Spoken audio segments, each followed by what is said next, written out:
आज का लतीफ़ा। हाजी बशीर के निके काके का आज रिजल्ट था। हाजी बशीर, अगर तो आज फेल हो गया तो मुझे अब्बा कह कर मत बुलाना।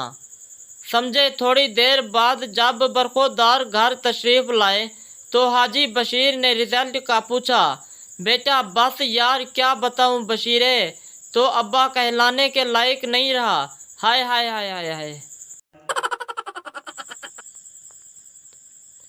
बच्चा अपने बाप से, अबू मर्द किसे कहते हैं? बाप उस तकदूर इंसान को जो घर पर हुकूमत करता हो। बच्चा, अच्छा तो मैं बड़ा होकर अम्मी की तरह मर्द बनूंगा। बाप, बेटा मेरे लिए एक गिलास पानी लाना। बेटा सॉरी अब्बू, मैं गेम खेल रहा हूँ, मैं पानी नहीं ला सकता। इतने में दूसरा बेटा बोला, अब्बू ये तो है ही बदतमीज़, जाएं आप खुद जाकर पी लें।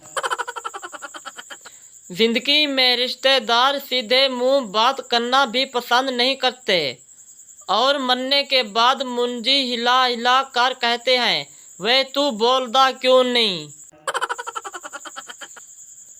बीवी मेरी तरफ मुंह करके सोवी, मुझे डर लगता है। शोहर, अच्छा तो बस तुमने ही जीना है, मैं बेशक डर डर के मर जाऊं।